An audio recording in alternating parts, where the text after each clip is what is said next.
এটা কমানোর দায়িত্ব আমার উপরে তো নাই। আস্তে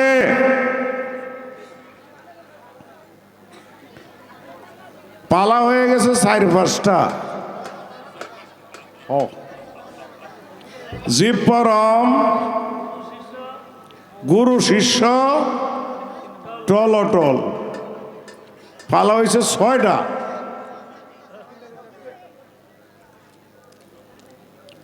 হ্যাঁ, এটা কথা বলবেন তাহলে বলেন একটু, তাহলে বলেন। সম্মানিত উপস্থিতি, আপনাদের সকলের সিফাত পদে ভক্তি আছে। আগামী বাংলা মাঘ মাসের 5, 6, 7 জানুয়ারির 19, 20, 21 মহান মুর্শিদ কেবলা হজরত দয়াল বাবা গণেশ রহমতুল্লাহ আলাইয়ের 55তম মহাসম্মিলন। উক্ত মহাসম্মিলনে আপনাদের সকলকে দাওয়াত দিয়ে যাচ্ছি, আপনারা সবাই যাবেন। অন্য বছর থেকে এবছর ইনশাল্লাহ আরও সুষ্ঠু সুন্দরভাবে যেন করতে পারি আমরা। আপনাদের সকলের দোয়া কামনা করতেছি। এবং অলিতে দরবারে দাওয়াত লাগে না, তারপরেও সামাজিক যতটুকু বলার আপনাদেরকে বলে যাচ্ছি।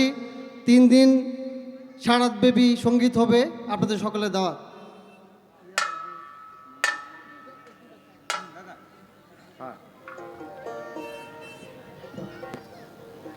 আস্তে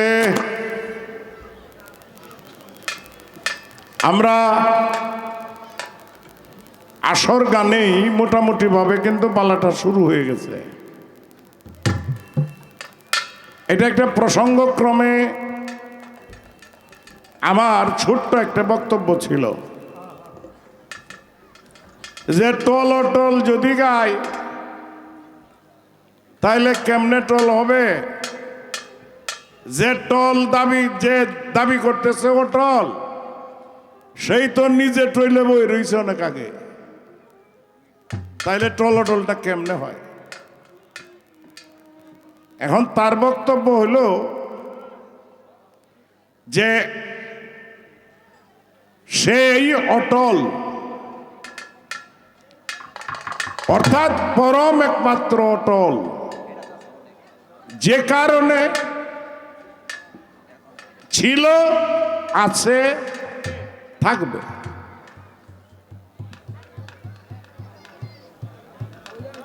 আচ্ছা, এখন যদি কই ছিল না, এখনো নাই, ভবিষ্যতেও থাকবে না, পরে কি কইবা? আপনারা কিন্তু আমার প্রতি রাগ করেন না। কিছু মানুষ আছে কথা না বুঝে হো করে ওঠে, হ্যাঁ বাউল শিল্পের কি গারে বেদাত কথাবার্তা কয়। আমার একটা ভালো জিনিস বাইর করে আনতে হলে এটারে খুশায় এই বাইর করা লাগবে, না হলে কিছুই বলতে পারবে না, কিছু দিবেও না।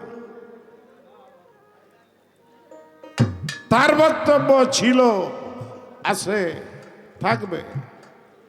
এখন যদি আমি বলি ছিল না, এখনো নাই, ভবিষ্যতেও থাকবে না, কি প্রমাণ তোমার কাছে আছে? এটার প্রমাণটা আগে দিবা, পরে তোমার সাথে গান বিবেচনা হবে কি ধরনের কথা তোমার সঙ্গে বলা যাবে। আস্তে দাবি করতেছ তুমি অটল, অর্থাৎ আবুল সরকার না, পরম অটল। যদি ধৈরাও নেই তুমি আসো, তাইলে অটল কিভাবে? তোমার এস্ক হতে সৃষ্টি করেছিলে প্রজ্বলিত নূর, যে নূরে নূরে মোহাম্মদী। তাইলে কোত্থেকে কিভাবে সৃষ্টি? তোমার এস্ক হতে। তাইলে এস্ক হইতে যদি নূর সৃষ্টি হয়, তাইলে নূরটা টইলাই পরে সৃষ্টি করতে হয়েছে, অটল থেকে নূর সৃষ্টি হয় নাই।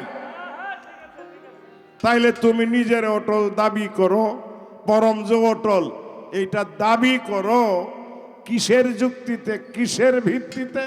এই তোমার ভিত্তিটা কি? ভিত্তিটা যদি ভালো নয় বাবা। ফাউন্ডেশন বুঝা 2 তলা 4 তলা 10 তলা করতে হয়। ফাউন্ডেশন ভালো নইলে তাইলে এই ঘর তো টিকে না বাবা।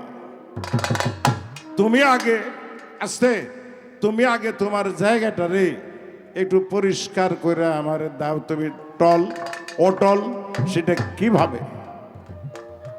এখন তুমি যে কাম করছো তোমার ঈশ্বরত্বই থাকে না। আমরা যাই না এসি টলে জীব টলে ঈশ্বর টল হয়ে গেছে তোমার আগেই। রাখলাম কথা এখানে, আমরা যে ধারার মানুষ সম্মুখ এবাদতে বিশ্বাসী, মানে সামনাসামনি এবাদতে বিশ্বাসী, আমরা যে ধারার মানুষ। কিছু মানুষ নিরাকার উপাসনায় বিশ্বাসী, তারা না দেখেই বিশ্বাস করে, তারা সম্মুখ এবাদতটা বোঝে না বা মানে না বা করে না। আমরা সম্মুখ এবাদতে বিশ্বাসী।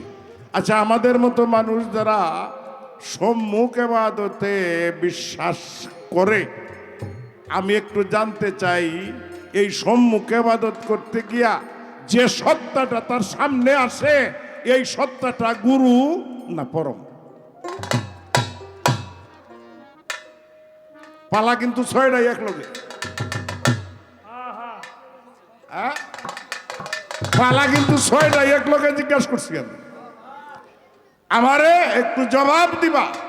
সম্মুখ এবাদত যারা করে, সম্মুখ এবাদত মানে সামনে লইয়া এবাদত, এটা যারা করে তার সামনে যে সত্তা থাকে, এইটা কি গুরু না পরম? যদি বলো যে এটা পরম, তাইলে গুরুকে। যদি বলো এটা গুরু, তাইলে পরমকে। এইটা একটু আজকে ফয়সালা কইরা দিয়া পরে ফরিদপুর যাওয়া লাগবো। জীবন ভরা তো আসলে ফকির আবুল সরকারের সাথে গানজি পরম হইলে, গুরু শিষ্য হইলে আমি একটু অন্য কায়দায় গানটা করি, যেটা বাংলাদেশের অন্য কোনো গায়কের সাথে এইভাবে করি না। আমি করলে সমস্যার পয়দা হয়।